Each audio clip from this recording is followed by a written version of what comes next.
राधा वल्लभ श्री राम। महाराज जी, आपके चरणों में कोटि कोटि प्रणाम। गुरुदेव, अगर कोई व्यक्ति किसी माता या बहन के साथ दुर्व्यवहार कर रहा हो या किसी प्रकार की हिंसा कर रहा हो, हम वहां से निकल रहे हो, तो ऐसी स्थिति में हमें क्या करना चाहिए? अगर प्राण भी बलिहार करना पड़े तो कर देना चाहिए।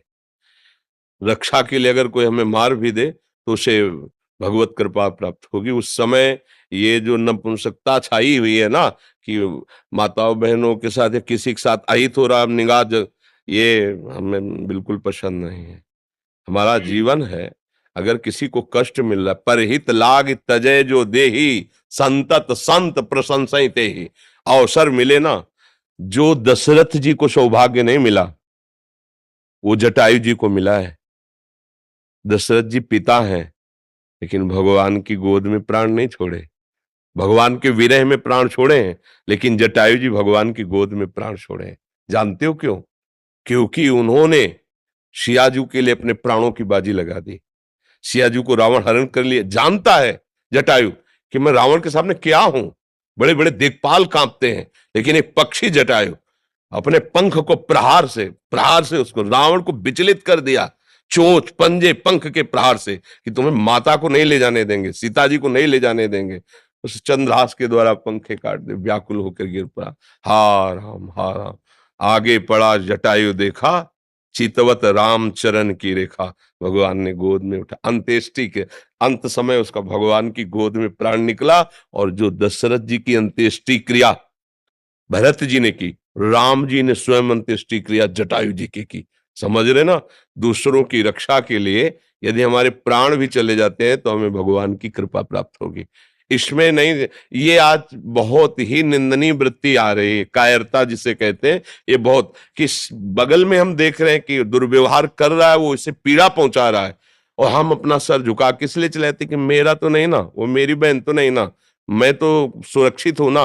अगर हम उसको कुछ बोलेंगे तो कहीं हमें ना मार दे, कहीं हम ऐसा कैसे हो सकता है? अगर इतनी व्यवस्था हमारे दिमाग में स्वसुख की छा गई है तो फिर मनुष्य कहलाने योग्य नहीं है हम भाई। पशु कहलाने योग्य, मनुष्य तो कहलाने योग्य नहीं है। एक बार अपने स्वरूप में आ जाओ, आप भगवान के अंश हो। एक बार आ जाओ। मरना एक बार है, 100 बार नहीं। ध्यान रखना, 100 बार नहीं मरना है, एक बार मरना है, और वो निश्चित समय है। कोई बिना समय के मार नहीं सकता, क्योंकि एक ही भय होता है जो डराता है, कहीं मृत्यु ना आ जाए, और वो हमने स्वीकार कर लिया है। बस फिर देखते हैं, यही स्वीकार करके बाबा जी बने थे कि अब मैं मरा। बच्चा थे, कौन रखेगा, कहाँ रखेगा, क्या भोजन मिलेगा, कैसा मिले, पहले घर के निकलने पहले ही मन ने ऐसा मारा कि अगर ठाकुर जी की कृपा ना होती तो पहले ही बाण में गिर जाते।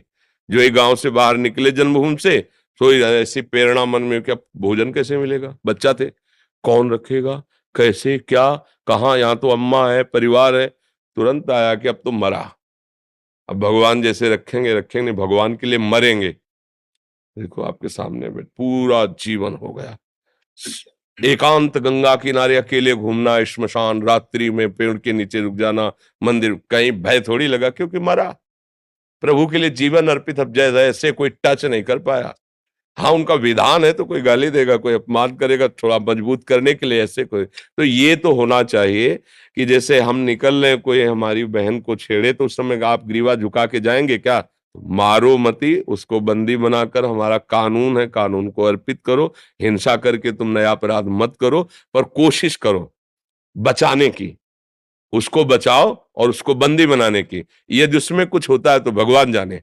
बात समझिए, हमारा उद्देश्य हिंसा करना नहीं होगा। बचाव पक्ष में, अगर बचाव पक्ष में हमारे प्राण चले जाएं या कुछ भी हो जाए, वो भगवान जाने, पर इस पर तो उतरना चाहिए। ये नहीं होना चाहिए।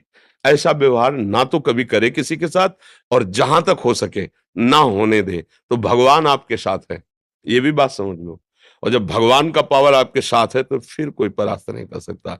और अगर कायरता दिखाओगे तो फिर कायरता में दम नहीं। हमारे देश के सूरवीरों ने घास की रोटियां खा के जिए, लेकिन गंदे लोगों के सामने सर नहीं झुकाया।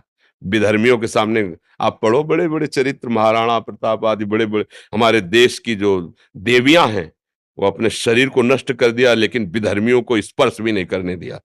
तो हम उसी भारत देश के हैं। थोड़ी आधुनिकता आकर के गंदे विचारों को बढ़ावा दे रही, लेकिन हमारा देश धर्म गुरु है। भारत देश धर्मगुरु है। यहाँ एक